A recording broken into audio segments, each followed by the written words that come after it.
अच्छा ये बताओ, अब किसी एप्लीकेशन को अगर ऑटोमेट करना हो तो आसान है ना? वही चीज बार बार रिपीट करनी है कि नहीं है भाई? जिस पे काम करना है उसका पहले क्या बनाना है, एक्स पाथ। इसके बाद उसको वेरीफाई कर लेना है भैया सही है कि क्या है, गलत है, सही जगह सही चीज को हाईलाइट कर रहा है कि नहीं कर रहा है। और इसके बाद फिर बचा क्या? फिर तो बस तुम्हें ये करना है क्या, जो भी वेरिएबल का नाम रखे, इन्होंने ऑटोमेट वेरिएबल का नाम रख दिया या ड्राइवर, जो भी वेरिएबल का नाम रखो, डॉट मेथड तो क्या है, मेन है क्या, याद रखना। दो ही चीज का खेल है, सबसे जरूरी है ये क्रोम ड्राइवर का ऑब्जेक्ट, इसके बिना कुछ नहीं होने का। जो भी ऑटोमेशन होगा स्टार्ट हमेशा कहां से होगा, इस क्रोम ड्राइवर के ऑब्जेक्ट से। क्लियर है ये? और इसीलिए, और याद रखो, जैसे देखो इन्होंने क्रोम ड्राइवर का ऑब्जेक्ट बनाया, वेरिएबल में रखा, वेरिएबल का नाम क्या रखा, ऑटोमेट। अब ऑटोमेट एक वेरिएबल है जिसके पास क्रोम ड्राइवर का क्या है, ऑब्जेक्ट। जहां आगे यूज करोगे क्रोम ड्राइवर क्लास के अब मेथड आएंगे, सारे स्टैटिक नॉन स्टैटिक सब ऑब्जेक्ट के साथ सब मिलता है, ऑब्जेक्ट के साथ सारे मेथड मिलते हैं। तो यहां से आपको इस तरह से मेथड मिलेंगे जिनको आप क्या कर सकते हो, कॉल कर सकते हो। कोई कंफ्यूजन इसमें?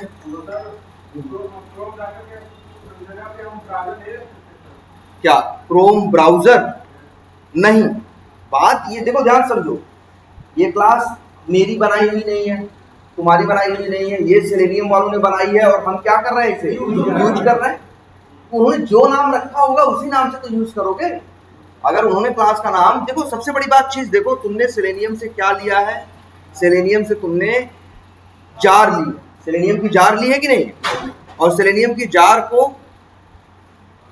तुमने ध्यान से देखो प्रोजेक्ट के अंदर क्या कर रखा है, ऐड कर रखा है।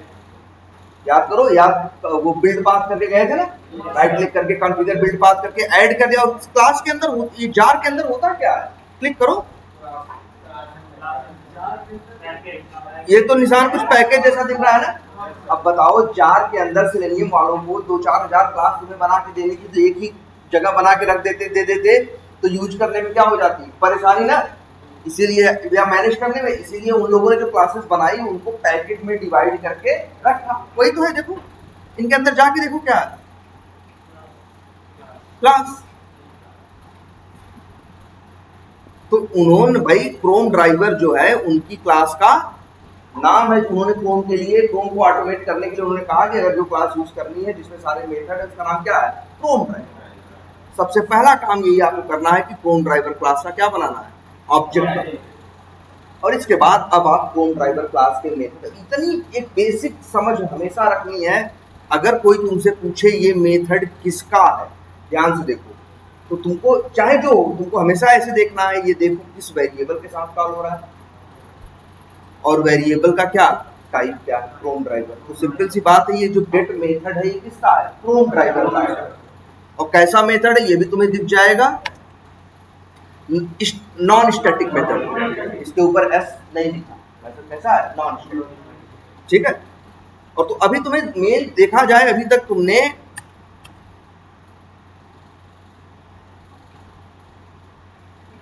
और इसके बाद अच्छा तो अभी तक तुमने एक क्लास क्रोम ड्राइवर यूज की जो बड़ी इंपॉर्टेंट है, जिसके बिना कुछ नहीं होगा। और दूसरी एक क्लास यूज की है तुमने बाई, ये है कि नहीं, बाई बड़े काम की है। बाई किस लिए यूज होती है, बाई क्लास का पर्पस ये है, ये काम आती है कि किसी एलिमेंट को, बाई का मतलब द्वारा होता है ना, किस क्राइटेरिया के द्वारा, किस क्राइटेरिया के थ्रू इसको सर्च करना है, वही बताता है। इसलिए देखो बाई का भी ऑब्जेक्ट चाहिए, लेकिन पता है बाई का ऑब्जेक्ट आप कैसे बनाते हो, न्यू करके नहीं बनाते हो, बाई क्लास का स्टैटिक मेथड कॉल करते हो, वो आपको बाई क्लास का ऑब्जेक्ट रिटर्न करके दे देता है। इसके बाद आप ये जो आपके पास क्रोम ड्राइवर का ऑब्जेक्ट है, डॉट करो, जैसे गेट एक इसका मेथड है वैसे ही एक मेथड क्या है, बाइंडिंग। हाँ, क्योंकि ये जो बाई डॉट एक्स पास कर रहे हो तुम, क्या हम यहाँ क्या कर रहे हैं, हम तुमको बताए हैं ना, कई बार ऑब्जेक्ट तुम न्यू करके बनाते हो, कई बार तुम बनाते नहीं हो। तुम क्या करते हो, तुम सिंपल करते हो, कोई मेथड कॉल करते हो और मेथड वो ऑब्जेक्ट तुमको बना के देता है, जैसे ये कर रहा है। आखिर ये वेब एलिमेंट का ऑब्जेक्ट कहाँ से आ रहा है भाई, वेब एलिमेंट का भी ऑब्जेक्ट कहाँ से आ रहा है? हम तो नहीं बना रहे हैं, हम तो नहीं लिखे कहीं न्यू वेब एलिमेंट, फिर भी आ रहा है ना। कहाँ से आ रहा है? जब तुम इस फाइंड एलिमेंट मेथड को कॉल करते हो तो ये रिटर्न करके देता है, तो मतलब ये अंदर बना रहा होगा। वैसे ही सेम यहां भी है, XPath मेथड के अंदर बाई क्लास का ऑब्जेक्ट बन रहा होगा और उसको रिटर्न कर रहा है। भाई एकदम साफ दिखता है एकदम।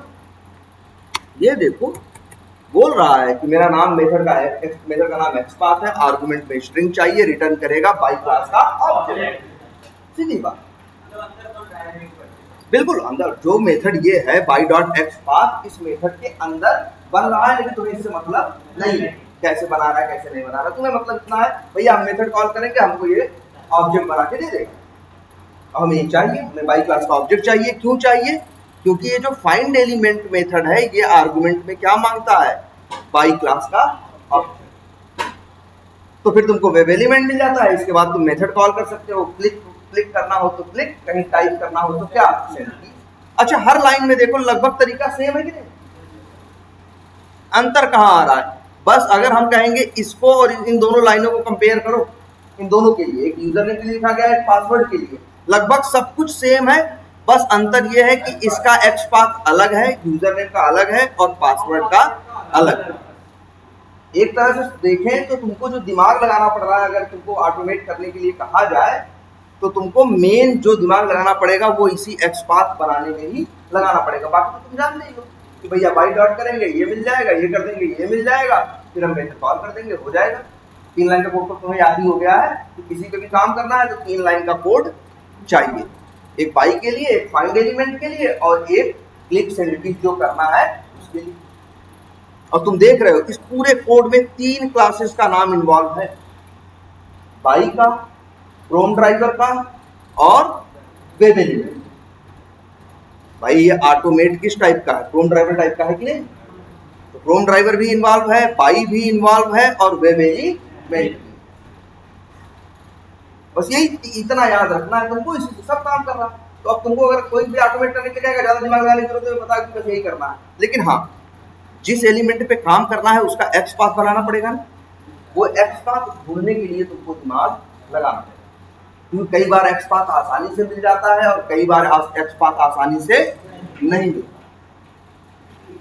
क्लियर है?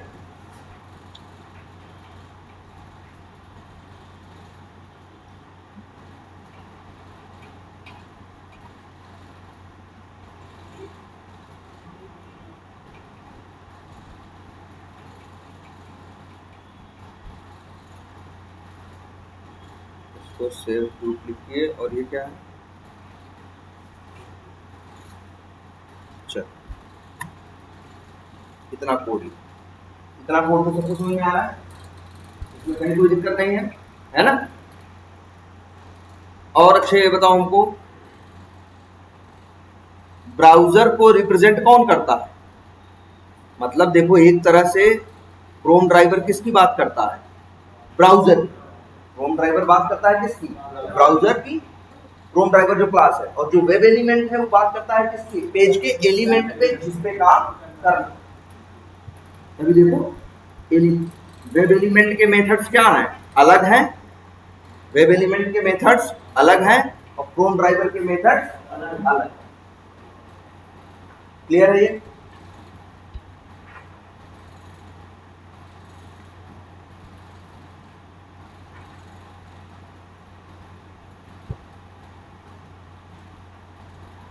चलो कहां तक पहुंचा ये?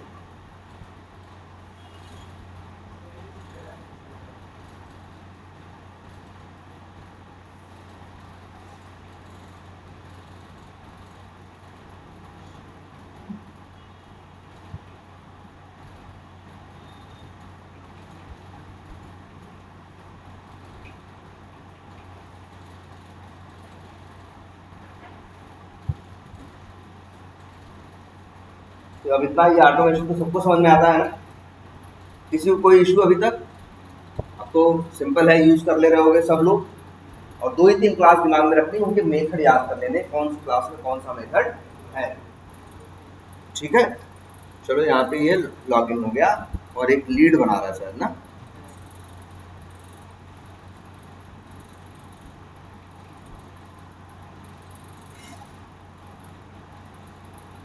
देखो ऐसे कोई भी आदमी सॉफ्टवेयर जो यूज करेगा वो ऐसे ही लीड बनाएगा। और लीड क्या होती है याद रखना, जब कोई क्लाइंट, जब कोई बिजनेस, कोई कंपनी या कोई भी क्लाइंट पहली बार किसी कंपनी से मिलता है तो जो कंपनी होती है उसके लिए क्या होता है, जब इंटरेस्ट दिखाता है बिजनेस में तो उसको क्या लगता है ये लीड है। अभी ऐसा नहीं कंफर्म है लेकिन हाँ इसको इंटरेस्ट है। चलो ठीक,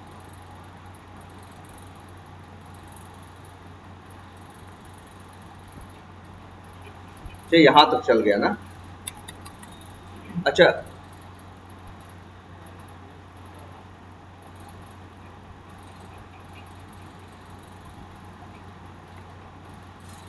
मान लो सेव तो कर दिया हमने,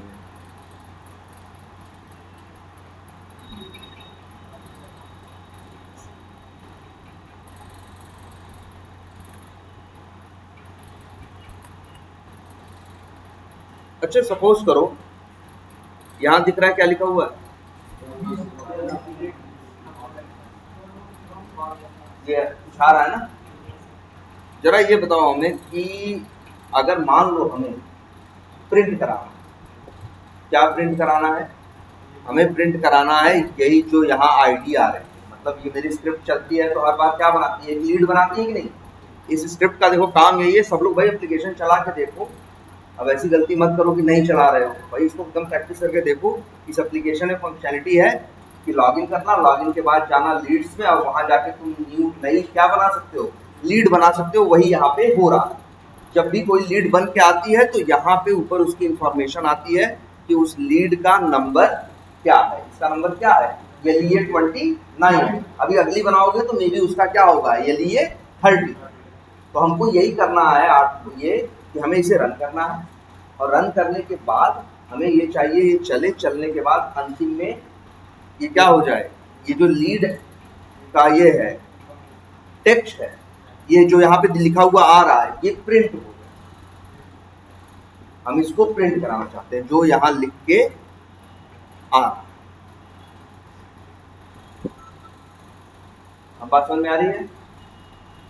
और अंतिम में हम चाहते हैं, ध्यान से समझो, और इन्होंने चलो वेरिएबल का नाम ऑटोमेट भी चलेगा लेकिन कर देते हैं क्या,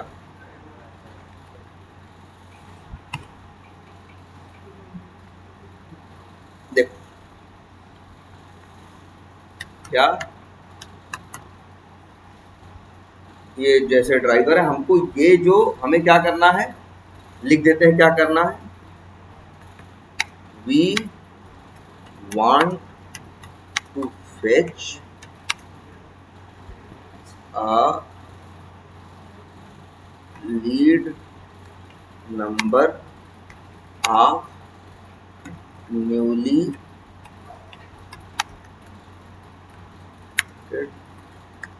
समझे क्या करना है, आप समझ रहे हैं। फेच मतलब होता है निकालना, तो we want to fetch lead number of newly created lead, जो नई लीड बनाई जा रही है उसी का हमें क्या निकालना है, लीड नंबर निकालना है। और अंतिम में मान लो हमें क्या कर देना है, ब्राउजर को क्या करना है, क्लोज कर। दो काम हमें करना है। देखो ये पूरा इनका जो स्क्रिप्ट अभी तक बनी है 135 लाइनें क्या कर रही है, लीड बना रही है। लीड बनाने के बाद, लीड बना रहे हैं, लीड बनाने के बाद इसमें कमेंट में देखो, यहाँ कमेंट में क्या कर रहे हैं, कुछ टाइप कर रहे हैं, कमेंट को भी क्या कर रहे हैं, सेव कर रहे हैं। और सेव करने के बाद हम चाहते हैं कि ये पहले ये फेच करें कि यहाँ पे क्या लिखा आ, और फिर ये भी फेच करें कि यहाँ पे क्या लिखा आ रहा है, यहाँ क्या लिखा आ रहा है, हेलो एवरीवन ना। हम ये दोनों चीज चाहते हैं कि कंसोल पे क्या हो, प्रिंट हो, और अंतिम में क्या कर दें, ड्राइवर डॉट क्या क्लोज।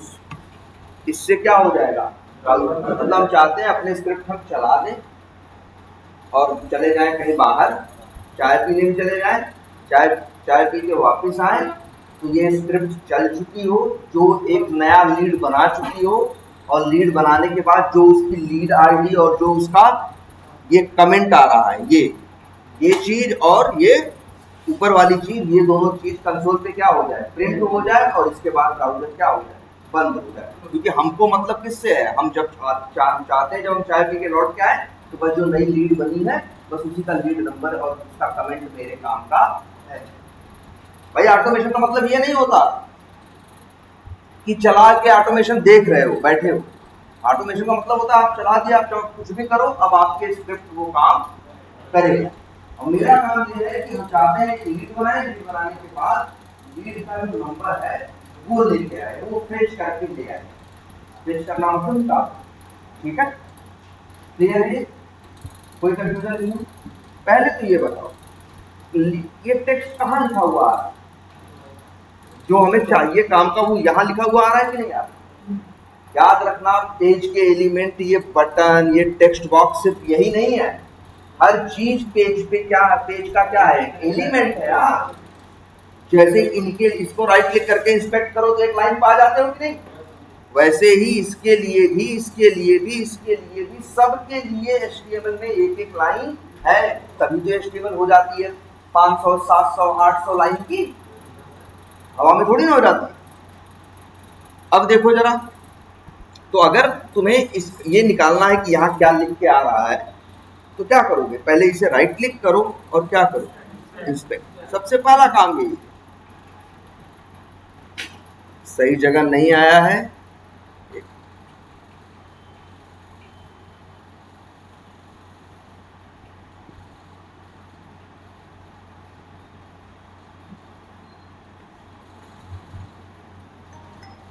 फिर से करते हैं राइट क्लिक और क्या,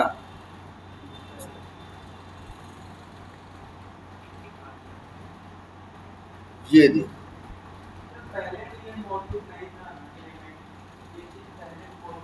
क्यों नहीं था, क्या पहले क्यों नहीं था, पहले भी, पहले जब भी इस एप्लीकेशन फंक्शनैलिटी है, जब भी तुम क्या करोगे, लॉगिन करोगे, लीड पेज पे जाओगे, नई लीड बनाओगे, सेव करोगे, तो एक लीड बन जाएगा और उसके ऊपर क्या आ जाएगा, लीड का नंबर। हमको यही इसी का टेक्स्ट लेके आना है कि यहाँ क्या लिखा हुआ है, ठीक। तो भाई पहले तो याद रख लो, तुमसे कोई भी काम, कोई कुछ कहेगा, कोई भी काम तुमसे कहेगा कि यार ये काम करना है सेलेनियम से, तो तुमको जानते हो एक चीज तो जरूर लगेगी, क्या, पाई का ऑब्जेक्ट, दूसरी एक चीज लगेगी क्रोम ड्राइवर का ऑब्जेक्ट, फिर तुम फाइंड एलिमेंट मेथड कॉल करोगे, फिर वेब एलिमेंट का क्या मिलेगा, मेथड मिलेगा, तभी तो कोई मेथड कॉल करोगे। जैसे तुम दो मेथड जानते हो, एक मेथड क्या करता है, वेब एलिमेंट का एक मेथड क्लिक कर देता है और एक मेथड क्या कर देता है, और उसमें से की करता है। अभी आगे के मेथड और बताएंगे, जो वहां जो लिखा है उसको लेके आता, उसको निकाल के ले आता। एक मेथड ऐसा है, जैसे दो मेथड लिख और सिंडिकेट का है ना, एक मेथड वो भी है जो यहाँ जो भी लिखा होगा उसको निकाल के लेके आए। बात समझ में आ रही है? तो सीधी बात है, लेकिन वही कुछ भी करोगे, सबसे पहले जो भी काम करना हो, तुम्हें सबसे पहले चाहिए किसका ऑब्जेक्ट, ध्यान से देखो, सबसे पहले चाहिए वेब एलिमेंट का ऑब्जेक्ट। वेब एलिमेंट का ऑब्जेक्ट कैसे मिलेगा, जब तुम करोगे क्या, driver dot find element. Find element भी ऐसे नहीं चल जाएगा, वो कहेगा भैया हमको ले आओ किसका ऑब्जेक्ट, और वाई का ऑब्जेक्ट तब तक नहीं बनेगा जब तक तुम उसमें क्या नहीं भेजोगे, एक्स बार। कोई भी काम करना हो, ऐसा नहीं सिर्फ क्लिक और सेंड की, अगर इस पेज पे कहीं कोई किसी एलिमेंट पे कोई काम करने के लिए कहा जाएगा, तो याद रख लो उसका वेब एलिमेंट का ऑब्जेक्ट तक तुम्हें चाहिए। और वेब एलिमेंट का ऑब्जेक्ट अगर चाहिए तो उसके लिए तुमको भैया ड्राइवर डॉट फाइंड एलिमेंट करना पड़ेगा। फाइंड एलिमेंट करने के लिए बाई का क्या चाहिए होगा, ऑब्जेक्ट चाहिए होगा, और बाई के ऑब्जेक्ट के लिए क्या चाहिए होगा, एक्स बार। तो सबसे पहला काम क्या है, जिसे किसी भी एलिमेंट पे काम करना हो, सबसे पहले उसका क्या बनाना पड़ता है, एक्स बार। अब जैसे ये है, हमको इसी का टेक्स्ट लेके आना है, यहाँ क्या लिखा हुआ है जरा देखते हैं।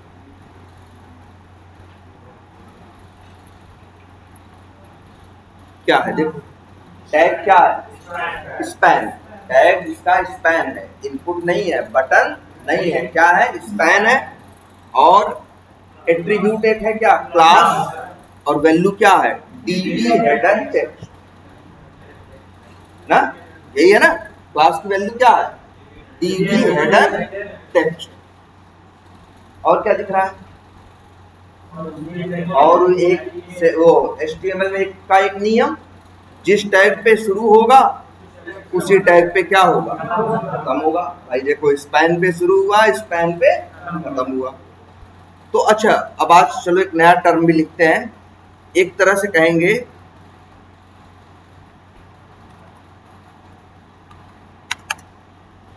ऐसे है ना, ऐसे ही होता है ना HTML में। तो दो होते हैं ना, जैसे मान लो अगर स्पैन पे शुरू कर रहे हैं तो इस ऐसे स्लैश लिख के स्पैन पे क्या करेंगे, खत्म करेंगे। इसको हम लोग कई बार बोलते हैं क्या, स्टार्टिंग टैग। स्टार्टिंग टैग बोलते हैं, क्या बोलते हैं, स्टार्टिंग टैग। और इसको बोलते हैं क्या, क्लोजिंग टैग।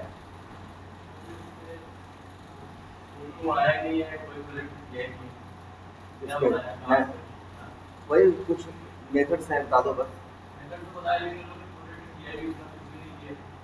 स्क्रॉल का मेथड बता दो। हाँ, रिकॉर्ड हो जाएगा बस। जैसे स्क्रॉल किसी के भी, क्यों नहीं, फिजिक्स सिस्टम में कर तो होगा कॉन्फ़िगर। कहाँ है वो, मतलब हाँ, किसी और से मंगाना। हाँ, तो एक स्टार्टिंग टैग होता है और एक क्या होता है, क्लोजिंग टैग। ये बात समझ में आती है सबको, ऐसे होता है ना। अच्छा, क्या, ओपनिंग टैग भी बोल सकते हो, क्लोजिंग भी बोल सकते हो, स्टार्टिंग भी बोल सकते हो, क्लोजिंग, या बहुत से लोग स्टार्टिंग और एंडिंग टैग भी बोलते हैं। जो भी बोलो, बस ये समझ लो जिस टैग पे शुरू उसी टैग पे खत्म। लेकिन एक ध्यान दिया है कभी, एट्रीब्यूट कहाँ होते हैं, देख लो। ना ना, ओपनिंग या स्टार्टिंग टैग के अंदर देखो यार ना, ये जो स्टार्टिंग वाला है इतना यही थोड़ी खत्म हुआ है, कहाँ खत्म हुआ है, यहाँ ना। ये देखो लिखा है पहले क्या, स्पैन, फिर लिखा है क्लास बराबर डीबी हेडर टेक्स्ट, फिर ये बंद हुआ है ना। तो याद रखना, एट्रीब्यूट और वैल्यू जो रहते हैं वो स्टार्टिंग या जिसे कहते हैं स्टार्टिंग या ओपनिंग टैग के अंदर ही रहते हैं, ये लिख देते हैं भाई। और यहाँ क्या रहेगा, देखो स्टार्टिंग टैग के अंदर क्या, हाँ, एट्रीब्यूट बराबर क्या, एट्रीब्यूट। बोलो, इतनी बात समझ में आती है सबको, बोलो, ठीक है। और ध्यान से देखो, एक जगह ये भी दिख रही है ना, ये वाली जगह दिख रही है, बोलो जरा, इससे कंपेयर करो। ये यहाँ कुछ ऐसा है क्या, काम करते हैं इनका भी कॉपी कर लेते हैं। क्या करें, कॉपी, चलो कॉपी एलिमेंट तुम्हारे सामने यही रख देते हैं।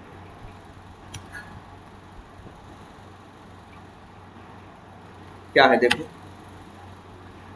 स्पैन पे शुरू हुआ, शुरू वाले के अंदर क्या है, एट्रीब्यूट और वैल्यू है।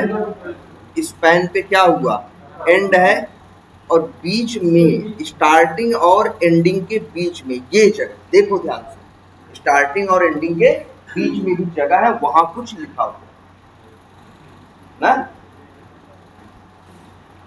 तो तुमको पता है एक स्टार्टिंग टैग है, एक एंडिंग टैग है। तुम्हें पता है स्टार्टिंग टैग के अंदर जो जोड़े में है, ये बराबर ये बराबर ये लिखा है, वो क्या है, एट्रीब्यूट और वैल्यू है। ऐसे ही सेम स्टार्टिंग टैग और एंडिंग टैग के बीच में भी कई बार कुछ लिखा होता है, और इसी को बोलते हैं क्या, इसको बोलते हैं, यहाँ लिख देते हैं इनर टेक्स्ट। इनर टेक्स्ट, कितना अच्छा नाम रखा है, सोचो, इनर टेक्स्ट। इनर मतलब अंदर। और सही बात है, स्टार्टिंग और एंडिंग के बीच में जो है वही तो अंदर है भाई। कमरे के अंदर कौन है? जो कमरे के स्टार्टिंग और एंडिंग के बीच में है वही तो है ना। तो इसीलिए तो कितना अच्छा नाम रखा है इन्होंने, क्या? इनर टेक्स्ट हम लोग बोलते हैं। इनर टेक्स्ट में एट्रीब्यूट नहीं होता, सिर्फ और सिर्फ जो भी, याद रखना, इसीलिए लिख देते हैं text between starting and closing tag is called inner text. बस इनर टेक्स्ट मतलब अगर स्टार्टिंग और एंडिंग के बीच में अगर कुछ होगा तो क्या होगा? इनर टेक्स्ट होगा। बोलने को कुछ भी बोल लो, कोई मना थोड़ी किया तुम्हारा मुंह, लेकिन समझेगा नहीं सामने वाला, क्योंकि इनर टेक्स्ट भी होता है, आउटर टेक्स्ट भी होता है। तब इसलिए इस तरह से क्या हो सकती है, कंफ्यूजन भी हो सकती है। तो इसलिए लोग भाई नाम भी हम कैसा रखते हैं, जैसा उसका फीचर हो वैसा रखते हैं ना यार। वो इसके और इसके बीच में है, अंदर है, तो इसलिए नाम क्या रखा गया है? Inner text. आउटर टेक्स्ट मतलब उसके बाहर का। हाँ, लेकिन हमें जरूरत किसकी पड़ती है? किसी एलिमेंट, सिर्फ और सिर्फ इनर टेक्स्ट। क्लियर है ये? तो यहाँ पे क्या होगा? जो भी होगा ये क्या होगा? इनर। क्लियर है? अच्छा, और कुछ अब अगर किसी, अच्छा ये बताओ, कोई कहे, अच्छा ये बताओ,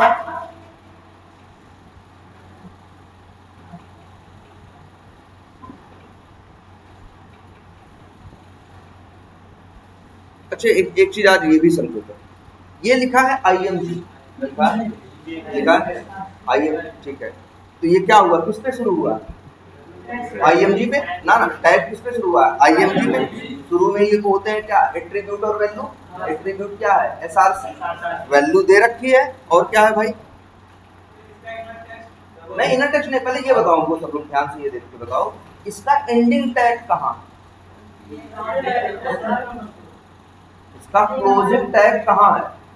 अगर IMG पे शुरू हुआ है तो IMG पे क्या होना चाहिए? कंप्लीट तो होना चाहिए, लेकिन कहाँ है? दिख रहा है ना? TD नहीं, देखो IMG पे शुरू होगा तो खत्म किस पे होगा? सिर्फ IMG पे ही हो सकता है, TD BD किसी पे नहीं हो सकता। IMG तो IMG नियम है। लेकिन जानते हो, जो ये क्रोम तुमको दिखा रहा है, तो ये क्या कह रहा है कि जब स्टार्टिंग और एंडिंग, जब स्टार्टिंग टैग और एंडिंग टैग होता है और स्टार्टिंग और एंडिंग टैग के बीच में कुछ नहीं होता, याद समझना, स्टार्टिंग टैग और एंडिंग टैग के बीच में नहीं होता है तो क्रोम एंडिंग वाला दिखाता ही नहीं, इस वजह से लग रहा है। अच्छा एक काम करते हैं, इसे, ये है ना IMG, इसे राइट क्लिक करते हैं, क्या करते हैं? कॉपी एलिमेंट करते हैं, और इसे यहां ले आके पेस्ट करते हैं।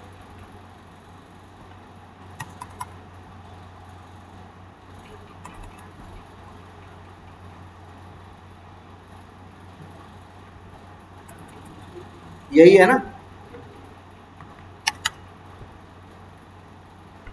और आगे क्रोम ने लगाया नहीं है ना? क्रोम इसलिए नहीं लगाया है जबकि है ये ऐसा ही, कैसा? ऐसा ही, लेकिन इसके बीच में कुछ है नहीं, इसीलिए कह रहा है कि इसको दिखाने की ऐसा जरूरत नहीं है। मतलब क्रोम थोड़ा सा सोच रहा है ना कि बहुत ज्यादा उसको भी दिखा दे तो ज्यादा क्या दिखेगा, कॉम्प्लिकेटेड, इसलिए वो दिखा नहीं रहा है। लेकिन याद रखना, कोई भी टैग होगा, जैसे स्पैन पे शुरू हुआ है, देखो यहाँ दिखा दिया, क्यों? क्योंकि इसके बीच में कुछ है, इसको देना मजबूरी। और जिसके पास कुछ इनर टेक्स्ट नहीं होगा तो उसके केस में ना तुम देखोगे नहीं, बहुत जगह दिखाते हैं अभी, जैसे ये बटन देख रहे हो, क्या नाम, ये क्या लिखा है? एडिट, राइट क्लिक करो जरा, इंस्पेक्ट करो, देखो इनपुट पे शुरू हुआ और यही खत्म भी हो गया। बराबर देखो लिख दिया, क्या बराबर लिख दिया। जानते हो इसमें भी देखो इनपुट पे शुरू हुआ लेकिन इनपुट पे खत्म नहीं हुआ। क्यों क्यों लिखा है इनपुट? क्योंकि बीच में इनर टेक्स्ट नहीं। लेकिन अगर इनको बीच में इनर टेक्स्ट होता तब इनको एंड करना क्या होता, जरूरी होता, तो मजबूरी होती। बात समझ आ रही है? तो ये क्या है, डबल इक्वल टू डॉलर, ये इसीलिए बता रहा है कि आगे मतलब एंडिंग देने की जरूरत नहीं है। ये बता दे रहा है, तो ये कह रहा है समझ जाओ इतना, बस स्टार्टिंग दे रहे हैं और कह रहा है एंडिंग क्या लिखे। मान के चलो यही एंड हो गया है, क्योंकि बीच में कुछ ऐसा है नहीं इधर पास स्टार्टिंग और एंडिंग के चक्कर में पड़े। तो पूरा क्या है, खाली ये याद रखना, जिसके पास इंटर टेक्स्ट होगा उसके साथ ऐसे कोई मजाक नहीं होगा। उसका देखो कि उसका स्टार्ट होगा, उसी के क्या होगा खत्म होगा, और बीच में उसका क्या दिखाई देगा इंटर टेक्स्ट। कोई कहीं लिखा देखो, ये देखो लीड इंफॉर्मेशन लिखा है, राइट क्लिक करके जरा इंस्पेक्ट करो। इसके पास इनर टेक्स्ट है, इसलिए देखो टीडी पे शुरू हुआ है। देखो ये टीडी पे शुरू हुआ, ये टीडी है स्टार्टिंग वाला, ये टीडी है एंडिंग वाला, और बीच में है इनर टेक्स्ट क्या लीड इंफॉर्मेशन। देखो इसके पास इनर टेक्स्ट है, इसीलिए देखो ये टीडी पे खत्म हुआ है। जिसके पास इनर टेक्स्ट नहीं होगा उसको उस पे खत्म नहीं करेगा, कहेगा मान लो यार खत्म नहीं। समझ रहे हो? अब और देखो, कहीं देख लो, ये देख लो लीड्स लिखा है, इस पे भी जरा देखो इनर टेक्स्ट है। अरे भाई देखो ए पे शुरू हुआ है, ए पे खत्म हुआ है, बीच में क्या लिखा है लीड्स, यही क्या है। तो किसी किसी के पास, जिसके पास इनर टेक्स्ट होगा उसको शुरू और खत्म करना क्या होगा वो दिखाएगा तब क्रोम, और लेकिन जिसके पास नहीं होगा ना क्रोम उसका गायब कर देगा, कहेगा हटाओ। बोलो अब इनर टेक्स्ट पहचान लोगे? कोई कहे कि इसके पास इनर टेक्स्ट है या नहीं है, पहले ये पहचान। जैसे मान लो ये प्लस बटन दिख रहा है, बताओ इसका इनर टेक्स्ट क्या है?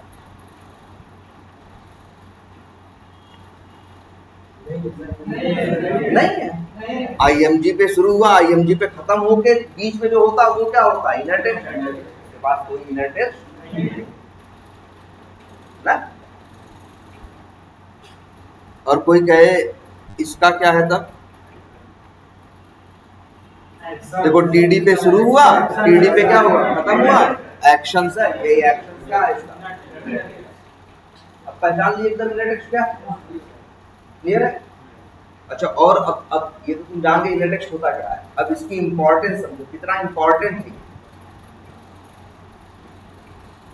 जो यहां इनर टेक्स्ट में होता है वही यहां दिखाई देता है।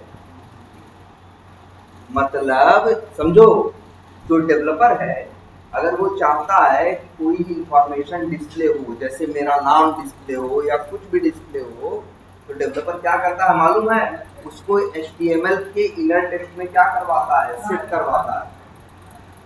मतलब याद रखो, जो कुछ तुमको यहाँ सब दिख रहा है सब इनर टेक्स्ट है यार। देखो जरा अच्छा,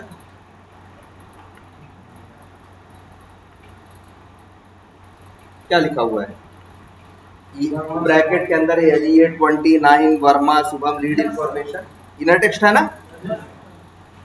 और वही सेम तो यहाँ भी लिखा है। तो इससे क्या मतलब निकल के आता है कि इनर टेक्स्ट हमेशा यूआई पे क्या होता है, डिस्प्ले होता है या रिफ्लेक्ट करता है। मतलब कहने का मतलब इनर टेक्स्ट में जो लिखा होगा वही तुमको सामने दिखाई देगा। यहां देखो, लेकिन अच्छा हर चीज नहीं दिखाई देगी।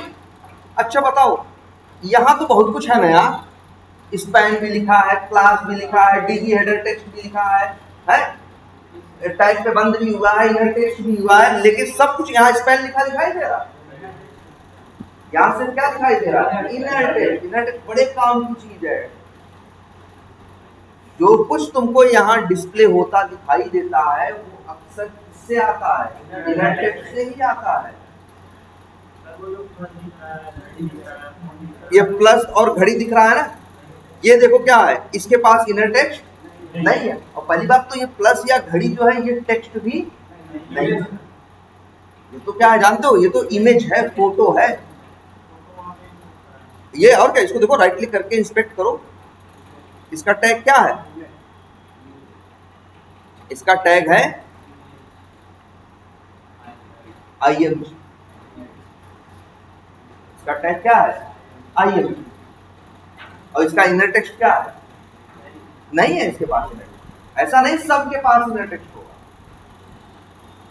लेकिन जिसके पास भी इनर टेक्स्ट होगा वो तुमको यहां सामने दिखाई देगा। इनर टेक्स्ट एक ऐसी वैल्यू है जो हमेशा UI के डिस्प्ले होती है।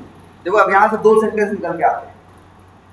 हर इनर टेक्स्ट, ध्यान समझना, हर इनर टेक्स्ट UI पे डिस्प्ले होता है, लेकिन इसका मतलब ये नहीं कि UI पे डिस्प्ले होने वाली हर चीज सिर्फ इनर टेक्स्ट ही है।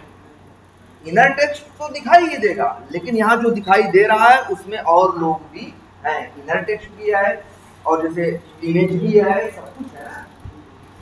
लेकिन ये याद रखना है, इनर टेक्स्ट हमेशा UI पे डिस्प्ले होता है। इसका एक सबसे बड़ा सबूत यहाँ देखो, यहाँ लिखा है ना, क्या लिखा हुआ है, वर्मा शुभम करके कुछ लिखा हुआ है ना।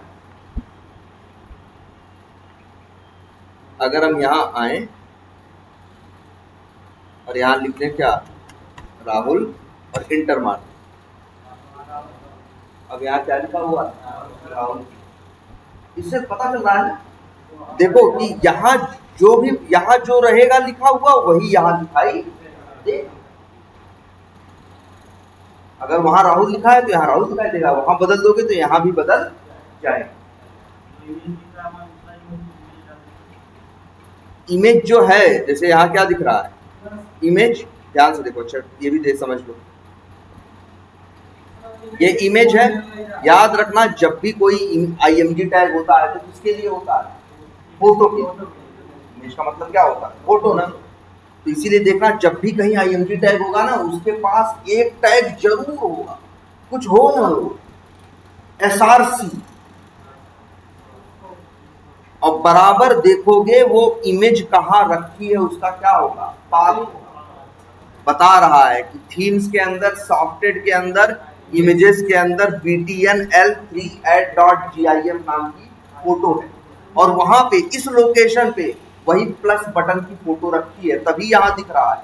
अगर हम ये पाथ क्या कर दें, चेंज कर दें, एकदम से चेंज हो जाएगा। लो चेंज कर देते हैं, लो ये प्लस बटन दिख रही है ना, इसको भी घड़ी ही बना दें। घड़ी का सोर्स ये है ना, मेन है, एक इमेज के पास, फोटो के पास होती है वो फोटो कहाँ रखी है, सोर्स। SRC एट्रीब्यूट जरूर होगा इमेज के पास। एक काम करते हैं, इसे जरा इसे कॉपी करते हैं और आ जाओ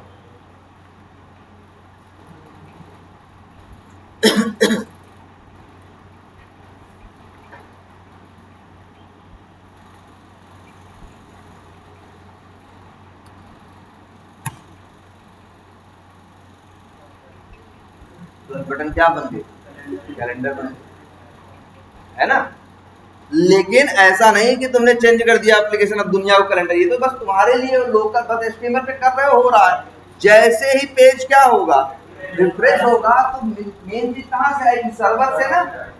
सर्वर में प्लस ही है, घड़ी दो घड़ी नहीं है, जो सर्वर का कोड है वही आएगा, सब सही है। ये जो हम चेंज किए थे ये टेम्पोररी था, बस हम तुम्हें दिखाने के लिए कर रहे थे किस चीज का, कौन सी चीज कहाँ असर डालती है।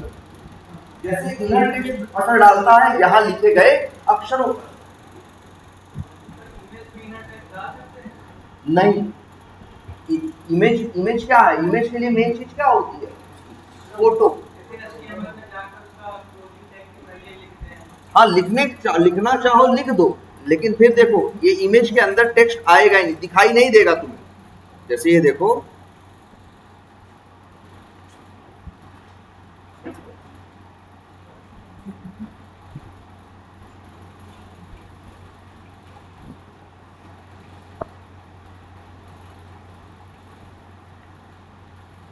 लेकिन यहाँ कुछ भी करोगे ये सब क्या है, कोई परमानेंट नहीं हो रहा है, सिर्फ क्या हो रहा है, ये टेम्पोररी है, बस ऐसे करो।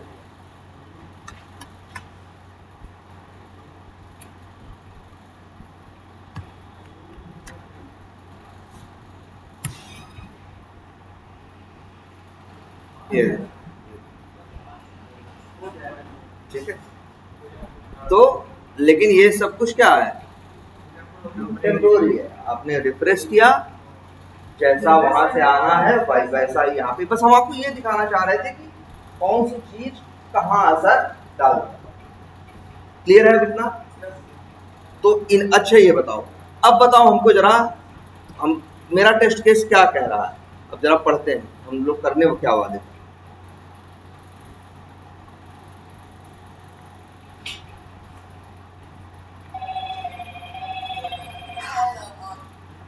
हेलो,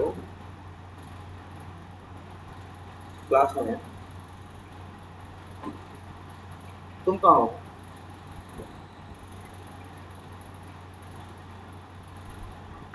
ठीक है, चलो मिल लेना।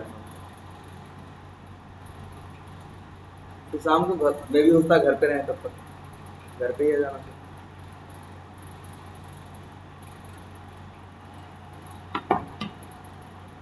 हाँ भाई देखो, हम करना क्या चाहते हैं पहले ये पढ़ो। असली काम तो ये था ना, we want to fetch lead number, we want to लिख देते हैं fetch and print lead number of newly created lead. जब स्क्रिप्ट चलेगी तो जो लीड नंबर आएगा हम उसको फेच करना चाहते हैं। तो क्या फेच करना चाहते हैं, यही ना, यही फेच करना चाहते हैं कि यहाँ क्या लिख के आ रहा है, क्या नाम आ रहा है, क्या लीड नंबर आ रहा है, क्या इन्फॉर्मेशन यहाँ पे क्या लिखा हुआ आ रहा है, यही फेच करना चाहते हैं ना।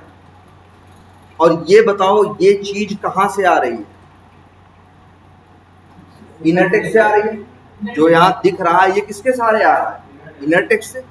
अब एक चीज ये देखो जरा, सबसे पहले तो काम इसी पे करना है ना, तो सबसे पहले इसे तुम्हें क्या करना पड़ेगा, इसका एक्स पाथ लिखना पड़ेगा। इसकी क्लास है, क्लास की वैल्यू क्या है, डबल स्लैश क्या लिखा हमने, स्पैन @ क्लास, आ गया ना 1 ऑफ 1, हाईलाइट किया, सही जगह हाईलाइट कर रहा है ना, मतलब सही है। तुम्हें तो पता ही है 2 लाइन तो बस तुमको यही लिखनी पड़ती हैं। क्या लिखनी पड़ती है 2 लाइन, सबसे पहले तुम्हें क्या करना पड़ता है, पाई डॉट क्या लिखना पड़ता है, एक्स पाथ, फिर देना पड़ता है क्या तुम्हें, जिस पे काम करना है उसका एक्स पाथ।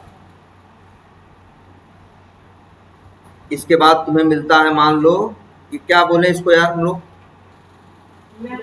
हाँ इनर टेक्स्ट, मतलब इसको अपने मन, इसको क्या बोलते हैं, हेडिंग टेक्स्ट बोलते हैं। ये हेडिंग में आ रहा है ना, हेडिंग में ऊपर आ रहा है मोटे अक्षर से, तो बोलते हैं इसको क्या बोलते हैं, इसको बोल देते हैं, चलो क्या लिखते हैं, या ये लिख देते हैं हेडर, हेडर, चलो इतना हेडर ही लिख देते हैं। अब क्या करोगे, तुम्हें पता है ड्राइवर डॉट फाइंड एलिमेंट, और यहाँ क्या भेज दोगे, हेडर। तुम्हें मिल जाएगा वेब एलिमेंट किसका, लिख दो किसका, मान लो इसका नाम लिख दो, या लिख दो हेडर, हेडर एली, नाम तो कुछ भी रख सकते हो ना। ये इतना ही करोगे ना। बताओ इस 2 लाइन से क्या होगा, इस 2 लाइन से वो ढूंढ लेगा, वो ढूंढ लेगा कि हेडर टेक्स्ट कहाँ है, और उसका वेब एलिमेंट, उसका वेब एलिमेंट बना लेगा।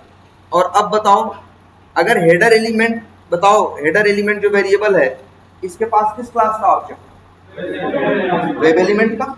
हेडर एलिमेंट के पास किसका ऑब्जेक्ट है, वेब एलिमेंट का। तो हेडर एलिमेंट किसका मेथड दिखाएगा, वेब एलिमेंट का। भाई जिसका ऑब्जेक्ट है उसी का तो मेथड दिखाएगा, दिखा रहा है। अब इसी में देखो एक मेथड है जिसका नाम है क्या, गेट मेथड तो जानते हो, तो क्रोम ड्राइवर का मेथड है भाई, वेब एलिमेंट का मेथड गेट नहीं है, गेट। और एक मेथड और देखो क्या है, गेट, देख रहे हो सब लोग ध्यान से, गेट टेक्स्ट।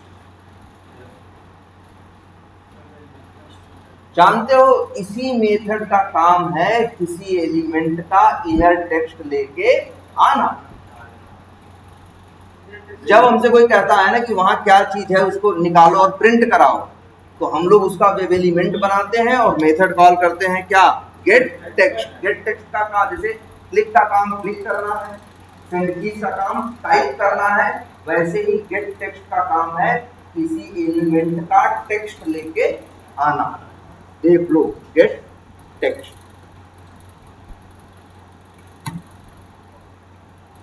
और ध्यान से देखो, अच्छा ये मेथड बताओ कुछ रिटर्न कर रहा है कि नहीं कर रहा है? देख रहे हो, गेट टेक्स्ट मेथड का नाम है। इसके बाद क्या, कोलन है ना, कोलन के बाद स्ट्रिंग कर रहा है ना, तो भैया जो टेक्स्ट आएगा वो आपको स्ट्रिंग के अंदर देगा।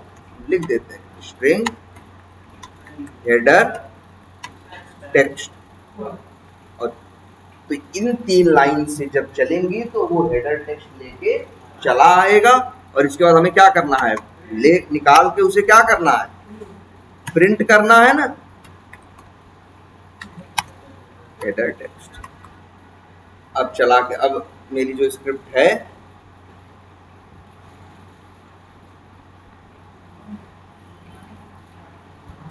अब ये जो मेरी स्क्रिप्ट है इसको अगर हम चला दें और हम चले जाएं, बाद में आएंगे, आधे घंटे बाद भी आएंगे, देखेंगे तो हमें कंसोल पे मिल जाएगा कि जो लीड बनी उसका नंबर क्या है।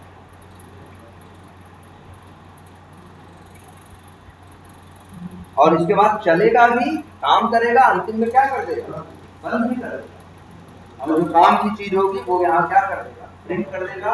और वो ये मेरे लिए काम की चीज हमें निकालना था कि वहां क्या आ रहा है।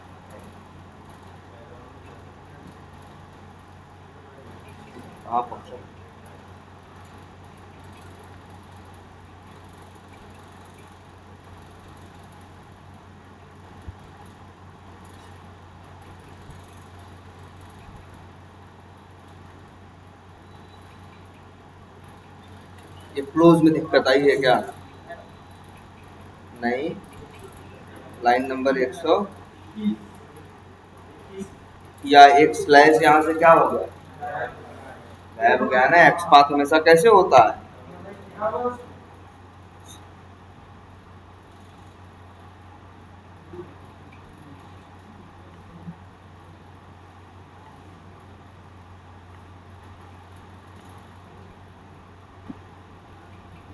तो बताओ गेट टेक्स्ट मेथड का काम क्या है, किसी का टेक्स्ट ले आना।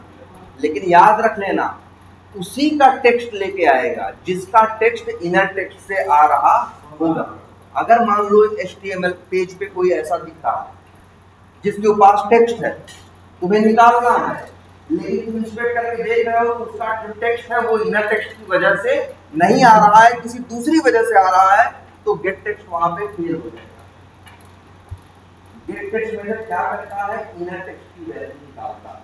तो गेट टेक्स्ट कहां यूज करोगे, पहले तुम जब इंस्पेक्ट करके देख लोगे जिसका टेक्स्ट इनर टेक्स्ट से आ रहा होगा उसी के लिए तुम क्या यूज करोगे, गेट टेक्स्ट।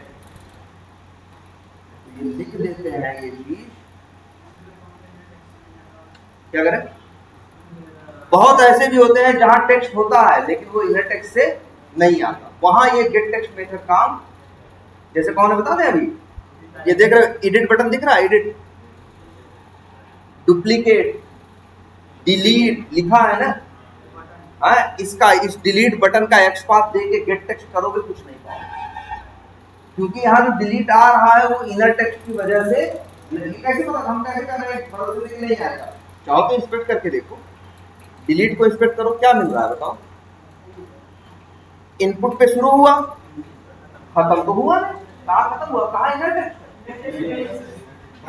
इसलिए तो बोले 2 सेंटेंस हम बोले थे, हर इनर टेक्स्ट यूआई पे डिस्प्ले होता है, लेकिन इसका मतलब ये भी नहीं कि यूआई पे डिस्प्ले होने वाली हर चीज की वजह सिर्फ इनर टेक्स्ट की है, वजह है। और जानते हो दूसरी वजह क्या होती है यूआई पे लिखे अक्षरों की? दूसरी वजह होती है एक एट्रीब्यूट। एट्रीब्यूट तो तमाम होते हैं, टाइटल, नेम, आईडी सब होते हैं, लेकिन सब वो काम नहीं करते। वो मेन काम करता है ये एट्रीब्यूट, वैल्यू। 2 ही चीज तो यूआई पे डिस्प्ले होती है, 2 ही टाइप के, दो के ही लिखे गए अक्षर। देखो यहाँ अक्षर तो बहुत लिखे हैं ना, टाइटल, माइटल, क्या क्या लिखा है वो सब दिख रहा है। यूआई पे सिर्फ दिखता है क्या, अक्षरों में इनर टेक्स्ट और वैल्यू, एट्रीब्यूट की वैल्यू। इसका एक सबूत दिखाएं, यहाँ वैल्यू बराबर डिलीट लिखा है ना, अगर हम यहाँ लिख दें राहुल, बदल गया, इसे पता चल गया ना कि जब वैल्यू में जो लिखा होगा वही यहाँ लिखाई। अब तुम सोचो इस बटन के लिए हम गेट टेक्स्ट मेथड करें, कुछ नहीं पाएंगे, ब्लैंक पाएंगे। क्या पाएंगे? ब्लैंक पाएंगे। राहुल नहीं पाएंगे, डुप्लीकेट नहीं पाएंगे। बताएंगे यार, रुक जाओ भैया, इसी काम के लिए है। ठीक है, ये बात समझ में आ रही है? ये पहले लिख दो, गेट टेक्स्ट मेथड क्या फेच, या लिख दो, लिख देते हैं fetch and returns inner text of element. एक बात और लिखते हैं, if any elements text is coming from value attribute, then get text method will return क्या? ब्लैंक। ब्लैंक का मतलब डबल कोट्स में कुछ नहीं, मतलब स्ट्रिंग ही देगा लेकिन क्या देगा? डबल कोट्स में कुछ नहीं। अब ये बात समझ में आई? और ये मेथड जानते हो कितना यूज होता है? बहुत ज्यादा। हमको ये चीजें चाहिए होती है जो जो वहां लिख के आ रहा होता है बार, और अक्सर चीजें किससे आ रही होती है? इनर टेक्स्ट है। तो हमें एलिमेंट को रिस्पेक्ट करना होता है, उसका एक्सपांड लिखना होता है, और बाद में हम यही मेथड कॉल करते हैं। देख रहे हो, बस यही मेथड बदल रहा है। यही क्लिक कर कॉल करोगे तो वेब एलिमेंट पे क्या करेगा? क्लिक करेगा। सेंड कीज यूज करोगे तो क्या करेगा भाई? सेंड कीज यूज करोगे तो क्या करेगा? यहाँ पे सेंड टाइप करेगा। गेट टेक्स्ट करोगे तो एलिमेंट का क्या ले आएगा? इनर टेक्स्ट ले आएगा। क्लियर है? अब अच्छा ये बताओ, कोई कहे इसका टेक्स्ट, हमने और भी तो लिखा था, हमें किसका टेक्स्ट ले आना था? यहाँ जो लिखा हुआ आ रहा है क्या? Hello everyone. तो क्या करें? इसे भी राइट क्लिक करके क्या करो भाई? किसी पे भी काम करना है, पहला काम तो यही है, उसे राइट क्लिक करो या ऐसे क्या करो, उसे इंस्पेक्ट करो। अब देखो, डिव पे शुरू हुआ है, डिव पे खत्म हुआ है, और बीच में हेलो एवरीवन इसका क्या है? Inner text. तो अगर ये निकालना है जो यहाँ लिखा हुआ है, ये किसकी वजह से आ रहा है? इनर टेक्स्ट की वजह से आ रहा है। तो कौन सा मेथड यूज करेंगे? Gate text. और मेन है बस इसका एक्सपांस बना लो, उसके बाद गेट टेक्स्ट मेथड कॉल कर लो। कर लोगे? ये आप लोग कर लेंगे ना? ठीक है। तो अब आप किसी भी एलिमेंट का टेक्स्ट निकाल सकते हैं। किसी भी एलिमेंट का क्या निकाल सकते हैं? टेक्स्ट निकाल सकते हैं। अच्छा, अब अगर कोई कहे आपसे कि यहां जो लिखा है, क्या लिखा? कोई कहे इसका टेक्स्ट लेके आओ, इसका टेक्स्ट लेके आओ, मतलब इसका टेक्स्ट लेके आना है। यहाँ एडिट लिखा है या कुछ और लिखा, जो भी बटन यहाँ दिख रही है, पहली वाली हरी वाली, इसका टेक्स्ट लेके आना है, प्रिंट कराना है। जैसे ईमेल उसका कराए, किसका? ये ऊपर वाले का कराए थे ना, वैसे ही इसका भी कराना। समझ में आ रही बात? अब इसका अगर हम कराना चाह रहे हैं तो इसको भी क्या करना पड़ेगा? पहले राइट क्लिक करके इंस्पेक्ट। देखो भैया, पहला तो लड़ाई यही होती है कि पहले सही से क्या बन जाए? एक्सपांस बन जाए। देखो टैग क्या है और टाइटल क्या है? कुछ है ना? तो काम करते यही यूज करके देखें। ऐसे देखो, इसी में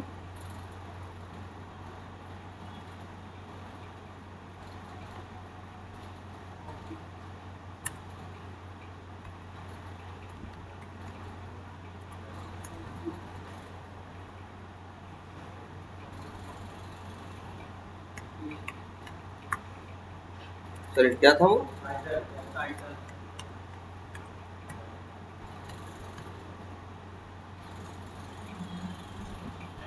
बस यहाँ देखो ये भी कल बताया था, यहाँ 1 ऑफ 2 आ रहा है, इसका मतलब क्या है, ये एक्स पाथ यूनिक नहीं है।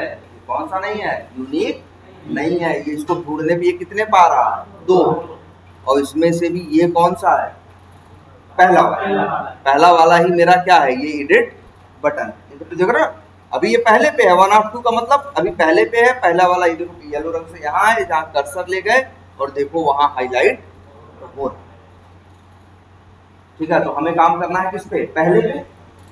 पहले एक चीज जानते हो कि नहीं, अगर मान लो दूसरे पे काम करना होता तो क्या करते, बताए थे ना इंडेक्सिंग करना, पैरेंथेसिस में क्या कर देते, बंद कर देते, और स्क्वायर ब्रैकेट में क्या लिख देते, तो किस पे काम करेगा, दूसरे पे।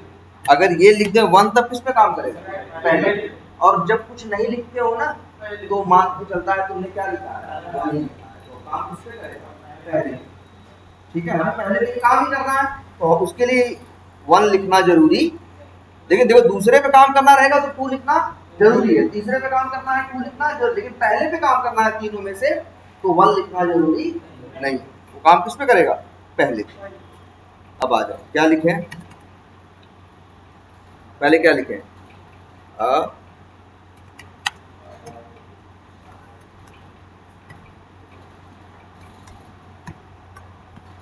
बाई डॉट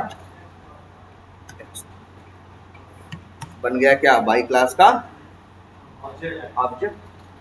अब आपको पता है लिखते हो आप क्या, ड्राइवर डॉट फाइंड इट, अंदर बाई डॉट एक्स पाथ में वही, sorry by dot x path नहीं, सीधे हम क्या लिखेंगे, बाई एडिट। इससे मिलेगा क्या हमें, वेब एलिमेंट का ऑब्जेक्ट, इसका नाम रखते हैं WE एडिट। अब WE एडिट, अब हमें उसका क्या चाहिए, यहाँ लिखा हुआ क्या है, यहाँ एडिट लिखा है, कुछ और लिखा है, वही निकालना। तो गेट टेक्स्ट अगर मेथड यूज कर दोगे, कौन सा मेथड, गेट टेक्स्ट, तो क्या लेके आएगा, 0 नहीं भाई, हाँ इनर टेक्स्ट लेके आएगा, क्या लेके आएगा, ब्लैंक। अरे भाई देखो यार, ये इसके पास इनर टेक्स्ट कहाँ है, देखो इनपुट पे शुरू हुआ, बस खत्म हो गया, कोई ऐसा तो है नहीं इनपुट पे शुरू हुआ इनपुट पे खत्म हुआ, बीच में इनर टेक्स्ट है, टैग के बाद ही सीधे डबल 2 बार बराबर लग जाए तो समझ लो सब कहानी यही क्या हो चुकी है, खत्म हो चुकी है, और इसके पास कोई इनर टेक्स्ट नहीं है। क्या ब्लैंक पाओगे, ब्लैंक नहीं चाहिए भैया, तुमको क्या चाहिए, एडिट। अब ये बात बताए ना, हर चीज इनर टेक्स्ट से नहीं आती, कुछ चीजें ऐसी भी होती हैं जो यहाँ अपना केस देखो किससे आती है,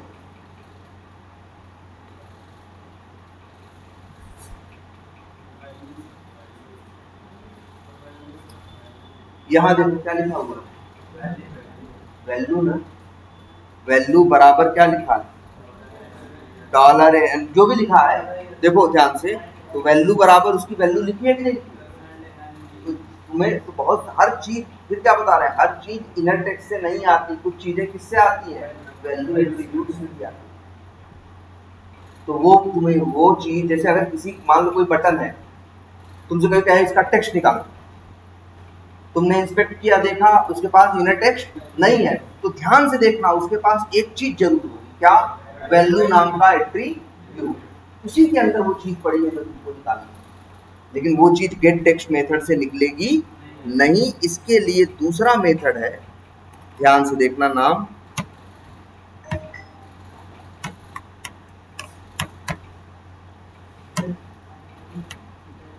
क्या नाम है, पहला मेथड थोड़ा ऊपर वाला, गेट एट्रीब्यूट। ये मेथड बड़े काम का मेथड है, जैसे गेट टेक्स्ट मेथड क्या ले आता है, टेक्स्ट ले आता है, वैसे इनर टेक्स्ट लेके आता है, वैसे ही गेट एट्रीब्यूट मेथड एट्रीब्यूट की वैल्यू लेके आता है। इसीलिए मेथड का नाम क्या रखा है इन्होंने।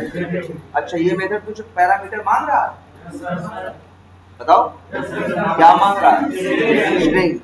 जानते हो उसको क्या चाहिए? एट्रीब्यूट का नाम। भाई ऐसा नहीं, ध्यान समझो, गेट एट्रीब्यूट ऐसा नहीं है सिर्फ वैल्यू एट्रीब्यूट की वैल्यू निकाल सकता है।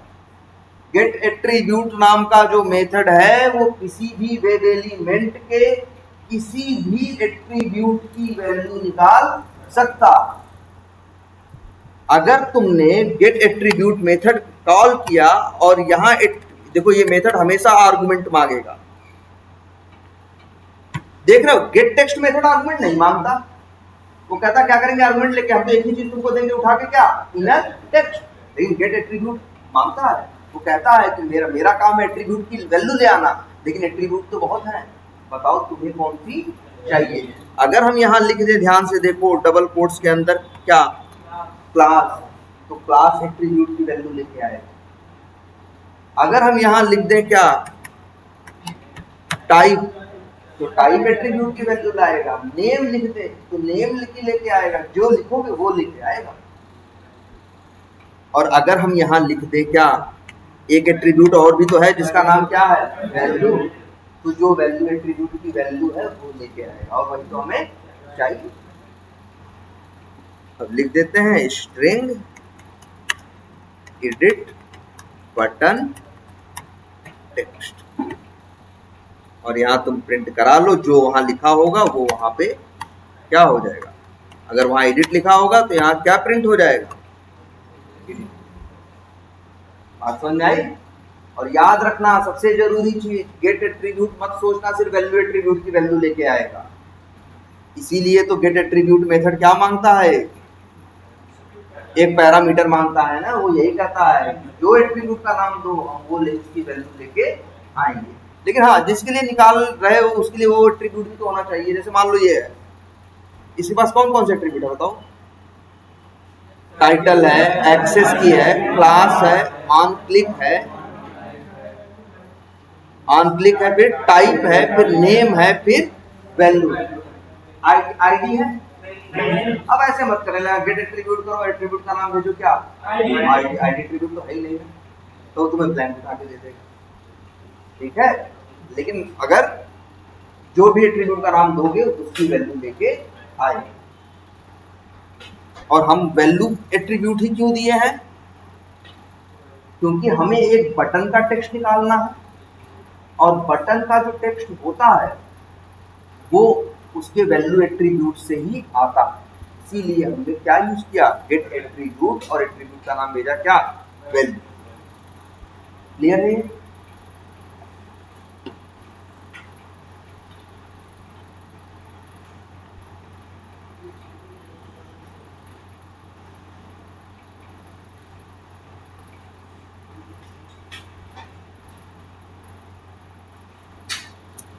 तो गेट एट्रीब्यूट आप कितने में से पता चल गए?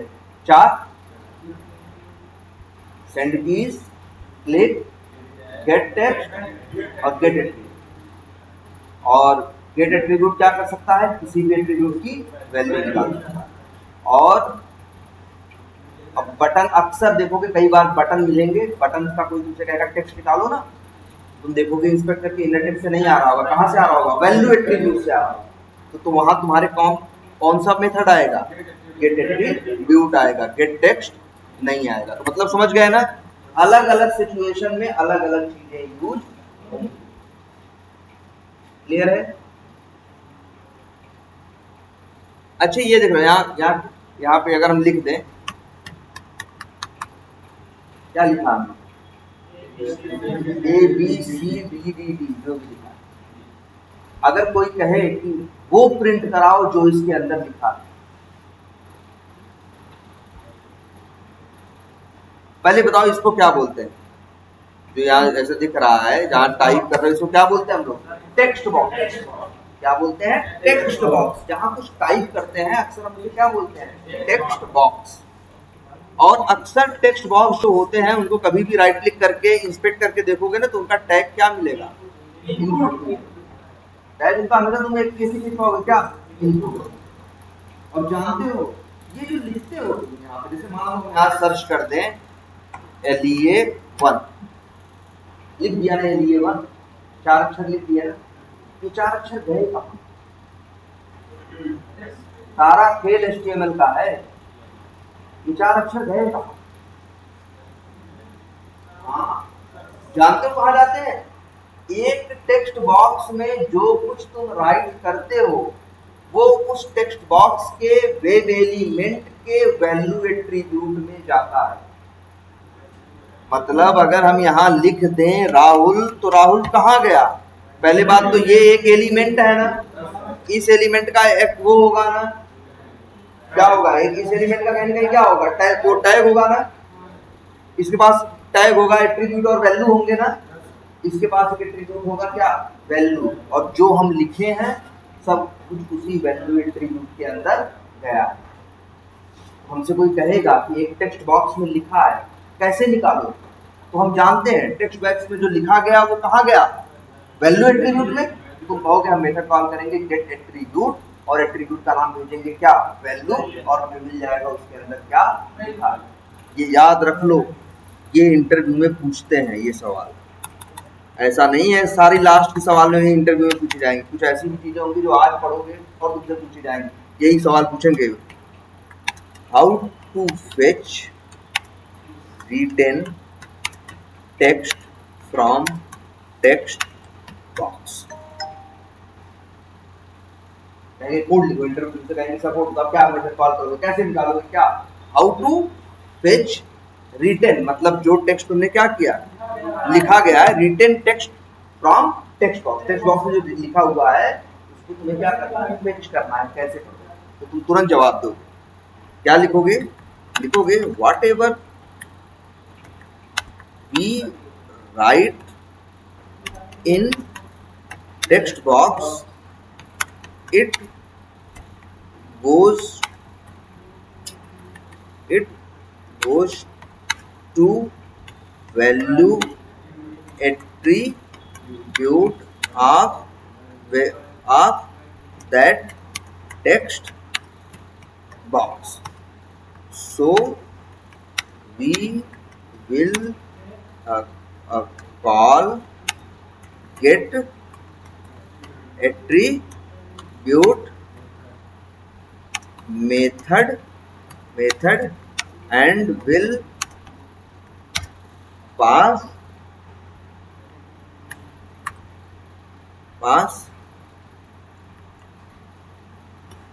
क्या? Value as attribute. सवाल पूछते हैं ये टेक्स्ट बॉक्स से वैल्यू कैसे निकालोगे? तुम बताओगे तुरंत गेट एट्रीब्यूट मेथड कॉल करेंगे और एट्रीब्यूट का नाम क्या भेजेंगे? वैल्यू मिल जाएगा, क्योंकि जो लिखा होता है वो सब कहाँ जाता है? वैल्यू एट्रीब्यूट के अंदर। और दूसरा सवाल ऐसे पूछ लेगा, देयर इज अ क्या? Button and it's text is coming from value attribute, how to fetch। तब कैसे फेच करोगे? तो फिर वही नियम, जवाब क्या? वैल्यू एट्रीब्यूट में लिखा है साफ साफ है, तो बस क्या करोगे? गेट एट्रीब्यूट मेथड कॉल करोगे, एट्रीब्यूट का नाम क्या भेजोगे? वैल्यू। अगर तुमसे कोई पूछेगा क्या कि how to fetch value of class attribute, क्या करोगे? वही driver dot find element, web element dot get attribute, और एट्रीब्यूट का नाम भेज दोगे क्या? क्लास। तो क्या लेके आएगा? क्लास की वैल्यू। जो लिख दोगे वही आ जाएगा यार, ठीक है? तो अब आप ये क्वेश्चन जरूर याद रखना। अब तुम क्या कर सकते हो? किसी का भी इनर टेक्स्ट निकाल सकते हो, किसी के भी किसी एट्रीब्यूट की वैल्यू भी निकाल सकते हो, और प्लस सेंड कीज कर सकते हो, और पर प्लस क्या कर सकते हो? क्लिक भी कर सकते हो, ठीक है?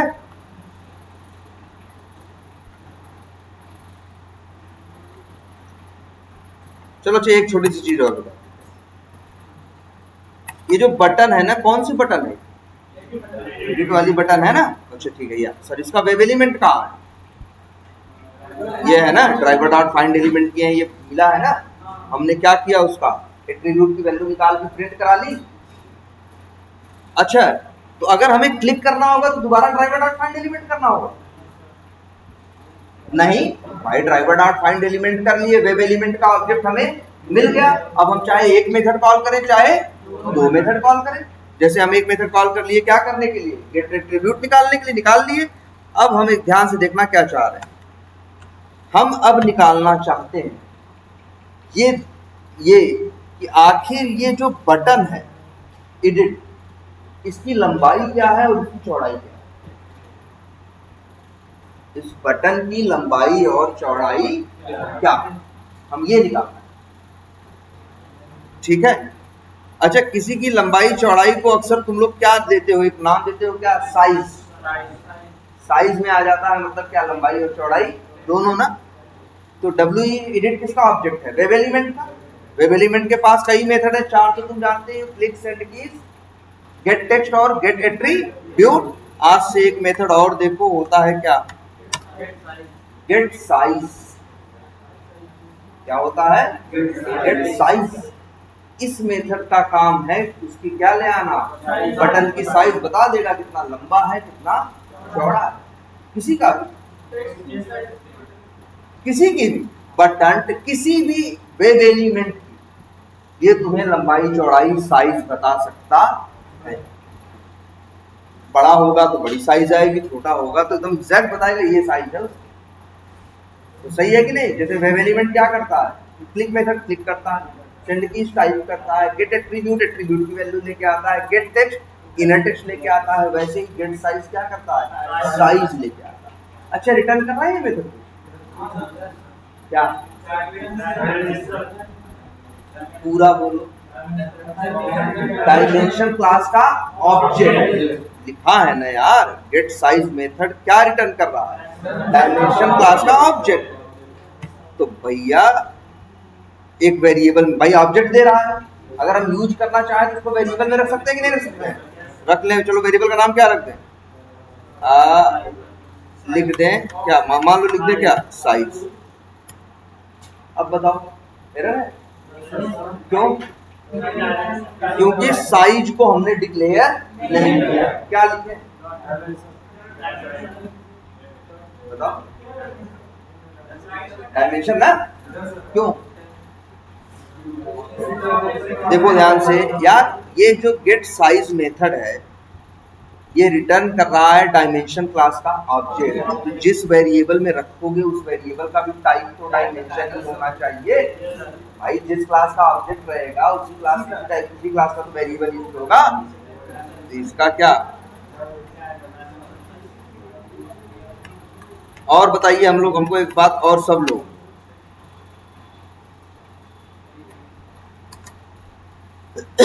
यार दो डायमेंशन है, कौन वाला यूज करो,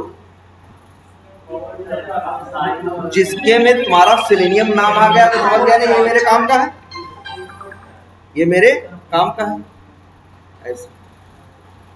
और अब क्या मिल गया, साइज। अच्छा ये बताओ, ये साइज क्या है, वेरिएबल।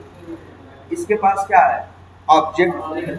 किस क्लास का, डायमेंशन क्लास का। अब साइज के पास किस क्लास का ऑब्जेक्ट है, डायमेंशन क्लास का। तो साइज डॉट करोगे तो मेथड किसके आएंगे, डायमेंशन क्लास के आएंगे ना भाई। साइज के पास जब ऑब्जेक्ट है डायमेंशन क्लास का तो साइज डॉट करोगे तो मेथड भी किसके आएंगे, डायमेंशन के ही आएंगे। अब देखो डायमेंशन क्लास में एक मेथड होता है जिसका नाम होता है क्या, गेट हाइट। क्या मेथड का नाम है, गेट हाइट। वो हाइट ले आएगा, ऊंचाई। जैसे ऐसे दिख रहा है कोई बटन तो ऊंचाई लेके आएगा, गेट हाइट। और ये मेथड क्या रिटर्न कर रहा है, इंट ना। तो लो इंट हाइट। ऐसे ही सेम है, जैसे गेट हाइट एक मेथड है इंट देता है, वैसे ही इसी डायमेंशन क्लास का एक मेथड और है जिसका नाम है गेट विड्थ। विड्थ मतलब चौड़ाई, हाइट और चौड़ाई, गेट विड्थ। और इसे लिख दो क्या, और चाहो तो क्या करें, प्रिंट करा दें।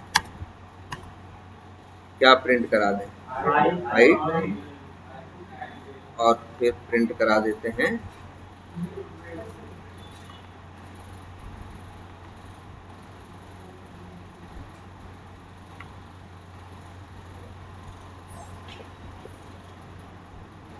तो सोच लो हाइट और विड्थ भी हम लोग निकाल सकते हैं। लेकिन देखो क्या क्या कर सकता है, क्लिक भी कर लेगा। ये सब क्यों निकाल रहे हैं, ये सब टेस्ट, हाँ ऑटोमेटिक ये सब टेस्ट होगा कि सही साइज आ रही है या नहीं। भाई जैसे क्लाइंट कस्टमर ने बताया है कि बटन इतनी बड़ी होनी चाहिए, अब डेवलपर इतनी बड़ी बटन बना देता तो डिफेक्ट है ना। तो मेरा कोड उसकी क्या करेगा, उसकी हाइट विड्थ सब निकाल के चेक करेगा कि सब कुछ सही आ रहा है या नहीं। उसके लिए निकालोगे तब तो टेस्ट करोगे। तो सबसे पहला काम यही सीखना है कि हर चीज निकाली कैसे जाए। चलो वो एरर आई है वो क्लोज में, चलो कोई दिक्कत नहीं। ये देख 19 और 43, 19 इसकी हाइट है और 43 इसकी क्या है, चौड़ाई। किसको, हाँ कहाँ कौन चेंज करेगा, हम लोग चेक करेंगे ना। तो हम नहीं, डेवलपर चेंज करेगा ना, ये बना तो डेवलपर रहा है ना। हम तो बस क्या कर रहे हैं, देख रहे हैं सही आ रहा है या नहीं। हमारा काम लंबाई चौड़ाई घटाना बढ़ाना नहीं है, बस हमारा जैसे हमें पहले बता दिया गया कि जो साइज है वो होनी चाहिए 20 हाइट और 45 विड्थ। फिर मेरा कोड चला, वो लेके आया 19 और 43, होना चाहिए 20 और 45, आ रहा है 19 और 43, मतलब क्या है, गलत आ रहा है, तब कहेंगे डिफेक्ट। हमारा काम सिर्फ ये है, जो चीज आ रही है ये देखना क्या आ रही है, जो आ रही है जैसा कहा गया है वैसा ही आ रही है या कुछ उल्टा सीधा आ रहा है। उल्टा सीधा है तो डिफेक्ट है, वैसा ही आए जैसा हम जैसा हम चाहते हैं तो मतलब क्या है, सही। कहाँ पे,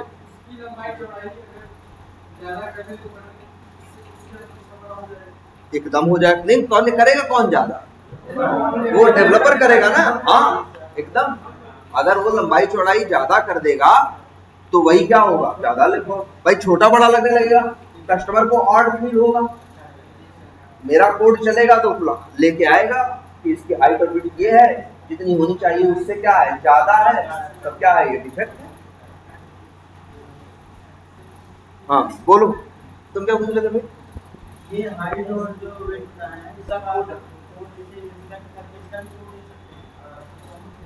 क्या, इसकी हाइट क्या है और इसकी विड्थ क्या है, मतलब अच्छा ये हाइट और विड्थ ये 19 और 43 कहाँ से आ रहा है देख सकते हो, हाँ देख सकते हो।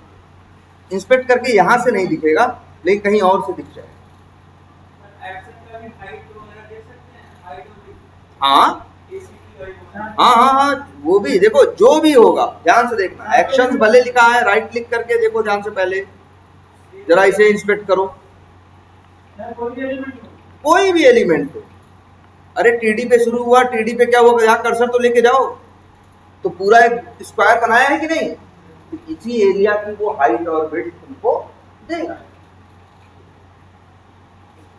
ठीक है, जिसको भी लिखते हो, जिसको भी ले जाते हो कर्सर हाईलाइट करता है कि नहीं, उतना ही उसकी जो है हाइट विड्थ उतना हाईलाइट करेगा, उतना ही तुम्हारा चलेगा। तो लेके हाइट किस, हाँ और ये हाइट किसकी, हाँ हाँ बढ़ा सकते हो, अंदर जाके CSS के अंदर जाके बढ़ा सकते हो अगर चाहो। ठीक है, वो काम उसका है, मतलब तो ऐसे देखने की बात करें, जैसे हमने चेक करने के लिए ऐसे देख लिए थे। और डायमेंशन का मतलब क्या होता है, वही डायमेंशन का मतलब होता है लंबाई चौड़ाई से क्या होता है, डायमेंशन बनता है। ठीक है, अच्छा क्या आई है साइज बताओ, 19 और 43, क्या 19 मिलीमीटर, सेंटीमीटर, पिक्सल। कंप्यूटर में जो चीज होती है वो किसमें होती है, पिक्सेल्स में होती है। छोटे, और ये पिक्सल्स शायद यहाँ देखो तुम्हें दिखाई भी दे जाए, ये दिख रहा है,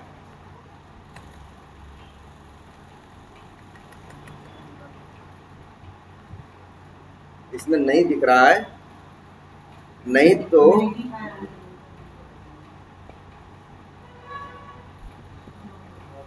कई बार तुम लोग देखे होगे, जैसे कोई फोटो हो अगर,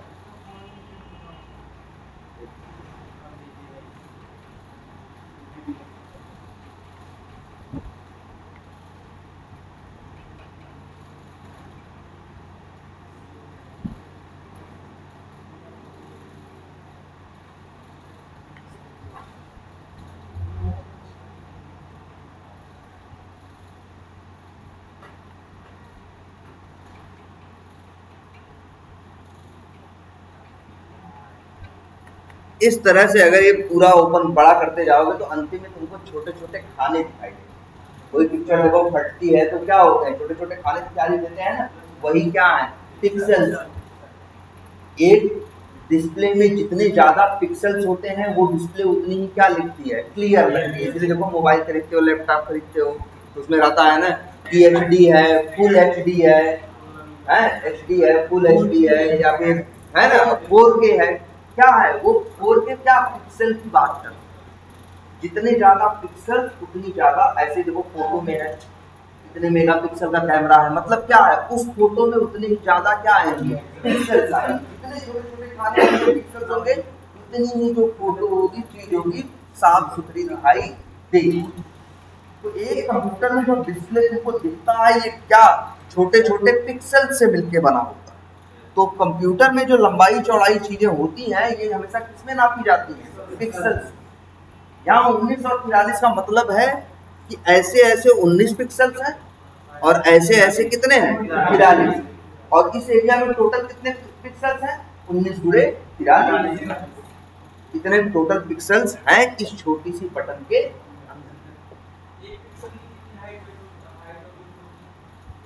ये डिपेंड, इस पे नहीं डिपेंड करता कि हाइट और पिक्सल की कोई हाइट और विड्थ डिपेंड नहीं करती यार। डिस्प्ले तुम्हारा मोबाइल भी है, हाई डिस्प्ले तुम्हारा देखो 1024 का क्या हो सकता है, मोबाइल भी हो सकता है, 1024 का क्या हो सकता है, लैपटॉप भी हो सकता है।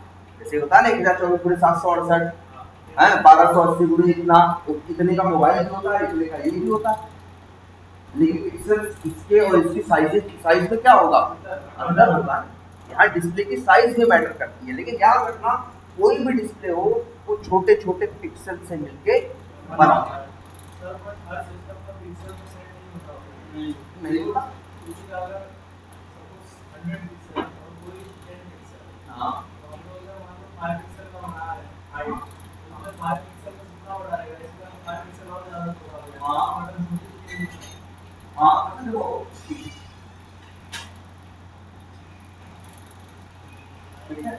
इसका मतलब तो जितना छोटा पिक्सल होगा उतना बढ़िया होगा। हाँ देखो देखो ना, पिक्सल देखो ऐसे मत सोचो कि छोटा या बड़ा, ये देखो बहुत कुछ डिपेंड करेगा तुम्हारे किसके ऊपर, डिस्प्ले के ऊपर। पिक्सल्स में मैटर करता है नंबर ऑफ पिक्सल, क्या मैटर करते हैं, नंबर ऑफ पिक्सल। अब ये भी है, जितने मतलब इसी की बात है, जितने ज्यादा पिक्सल्स होंगे, जितने ज्यादा घना होगा उतना ज्यादा डिस्प्ले क्या होगा, अच्छा उतना ही ज्यादा क्या होगा, क्लियर होगा। फोटो उतनी ज्यादा क्या होगी, क्लियर। ठीक है, तो ये मान के चलना जो लंबाई और चौड़ाई या जो चीजें भी कंप्यूटर में बताई जाती हैं वो मिलीमीटर सेंटीमीटर में नहीं होती, हमेशा किसमें बात करेंगे, इसकी हाइट क्या है 90/40, मतलब 90 इसकी हाइट है और 40 इसकी क्या विड्थ है। जब कई बार टेस्ट करना होगा चेक करो उसकी हाइट सही है या गलत, तो चेक करने के बाद निकालोगे तब तो चेक करो कि सही है या गलत। ठीक है, तो चलो इतना ही करते हैं। ठीक है, हाँ तो कोई डिस्टर्ब नहीं, कोई दिक्कत नहीं, वो भले आ रहे हैं वो आपको डिस्टर्ब नहीं है, उनके आने पे भी काम होगा, तो इसके लिए आपको उनके बारे में सोचने की जरूरत नहीं है। उन पॉपअप्स के बारे में सोचा जाता है जो आते हैं तो फिर तब तक कुछ नहीं करने देते जब तक कहते हैं पहले इसको सही करो तब आगे जाओ। ठीक है, तो उनके लिए उनको सही करना जरूरी होता है, उनके लिए हम देखेंगे आगे। ठीक है।